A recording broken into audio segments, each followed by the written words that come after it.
C'est la fin d'une histoire longue de 14 ans avec l'équipe de France. Ah oui! Quel arrêt! Extraordinaire! Quel arrêt! Et cette frappe repoussée par l'infranchissable Hugo Lloris. Hugo fait partie des monuments du football français. Champion du monde en 2018. Salut Hugo, félicitations pour cette carrière incroyable en équipe de France, pour tous les trophées gagnés, les records battus. Recordman de sélection. Profite des 2, 3, 4, 5 ans qui te restent à jouer. C'est que du bonus.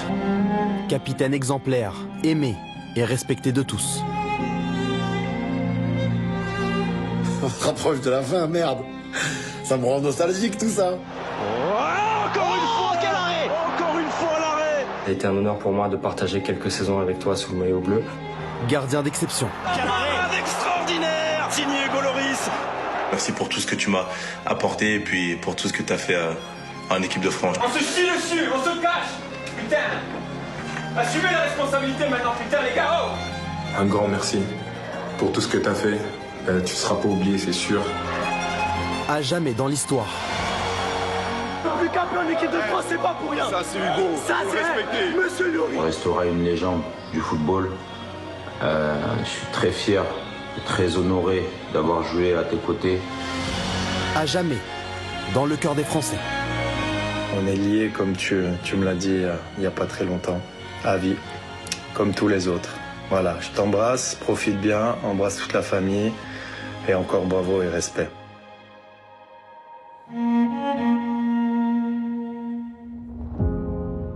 Après longue réflexion, j'ai décidé de mettre un terme à mon aventure avec les Bleus et de prendre ma retraite internationale. Il l'a vécu comme un soulagement. Aux 20h de TF1, Hugo Lloris annonce à 36 ans sa retraite internationale. C'est pas rien en fait. Et il y a un petit moment où, où les larmes montent d'ailleurs. Rarement, devant les caméras, le capitaine des Bleus n'avait montré une telle émotion. Oh. Je sais déjà que ça va me manquer, mais j'ai aucun regret parce que c'était quelque chose que j'avais au fond de moi depuis presque quelques 6 mois peut-être. J'ai mon frère qui s'est déplacé pour cette finale et je crois que c'est le premier avec qui véritablement j'en parle ouvertement, où je lui dis tu sais, je crois que je sens que j'ai joué mon dernier match avec les Bleus. Ensuite j'imagine Didier Deschamps. Et c'est difficile d'annoncer ça au coach parce que j'ai tellement d'estime, tellement de respect. Hugo, voilà, je voudrais te dire du fond du cœur un grand merci pour tout ce que tu as fait, l'homme que tu es. Et comme je te l'ai répété, tu vas me manquer et tu vas nous manquer. Le coach, on a passé du temps ensemble. Ah bah, il va me manquer aussi. Le staff va me manquer, les joueurs vont me manquer. 14 ans auparavant, son histoire d'amour avec les Bleus débute en 2008 au Stade de France. Ce soir, c'est la première sélection du gardien de l'Olympique Lyonnais, Hugo Lloris. Oui, qui va être un gros concurrent pour Mandanda parce qu'ils sont de la même génération. Donc celui qui va prendre le dessus sur l'autre a 10 ans devant lui. Il a été visionnaire, Arsène Wenger. Il s'est pas trompé, ouais. Il s'est pas trompé.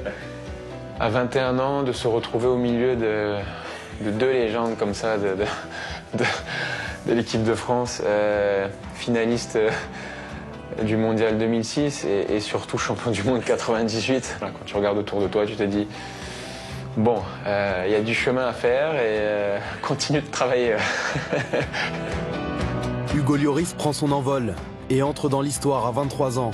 Il devient, en novembre 2010, le plus jeune capitaine de l'équipe de France. Ça récompense son statut dans cette équipe parce que c'est un des joueurs les plus réguliers, les plus performants en équipe de France. Et qui a été décisif dans les grands matchs. Et ça inspire le respect chez ses partenaires. Il faut que ce soit Wembley en plus, pas très loin de là où j'habite. Non, après, on peut qu'être reconnaissant du choix du sélectionneur de l'époque, Laurent Blanc. Une grosse marque de confiance. Et croyez-moi, ce brassard, il a du poids.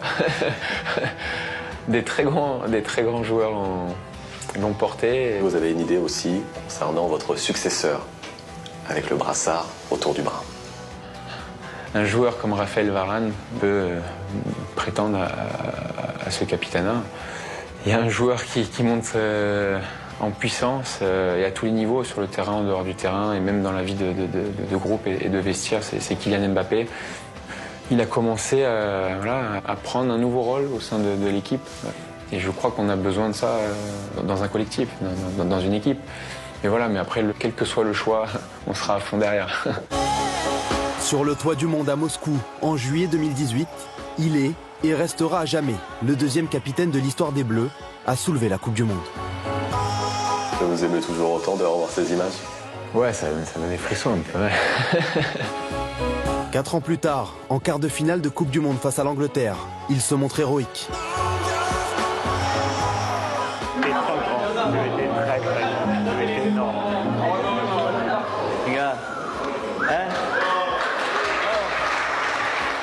Et égale un record, celui des 143 sélections de Lilian Thuram.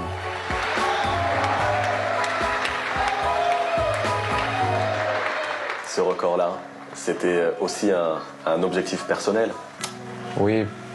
Alors publiquement, je le gère différemment parce que j'ai pas envie de me rajouter de pression. On sait jamais ce qui peut arriver. Mais intérieurement, c'était clairement un objectif parce que lorsqu'on a des opportunités comme celle-ci, on le fait pour nous, pour soi, mais on le fait également pour la famille, les proches, pour les amis. Ouais, lorsqu'on y arrive, c'est juste un sentiment incroyable. Décembre 2022, une finale de Coupe du Monde, comme une dernière danse. Au cours d'un match intense, Lloris ne fait que retarder l'échéance. Et ça passe. Et ça passe, et l'Argentine est championne du monde. Vous vous rappelez à ce moment-là ce qui se passe dans votre tête? C'est des moments douloureux. Et en plus de ça, on a vécu un match, c'était un vrai combat, c'était comme un combat de boxe. Et tu te poses souvent la question, qu'est-ce que j'aurais pu faire de mieux, et parce que tu veux toujours faire les choses de la meilleure des façons. Votre carrière en bleu se termine donc sur une séance de pénalty. Ouais. Ironie du sort, parce que ça n'a jamais été vraiment votre tasse de thé. Non. C'est un exercice dans ma carrière où j'ai pas forcément été en réussite. Malheureusement, voilà, ce soir-là, la réussite était du côté des Argentins. C'était donc votre dernier chapitre en bleu. Il y a un homme aussi qui est particulièrement fier de votre parcours. Et cet homme, c'est votre papa. Cher Hugo, quelques mots pour te remercier et pour t'exprimer toute la joie qu'on a eue à te suivre dans ton parcours. On est ô combien fiers de toi. On te remercie et en plus, ce n'est pas fini. Voilà ce que je voulais te dire. Ah là là, vous avez réussi à faire parler mon père. Eh ben... Est-ce qu'il y a peut-être une certaine pudeur aussi qui le caractérise, comme elle vous caractérise aussi? Ouais. J'ai grandi à travers la pudeur. C'est ce qui caractérise un petit peu notre famille. Mais je crois que derrière la réussite d'un homme ou d'un sportif, il y a des gens derrière, des gens importants.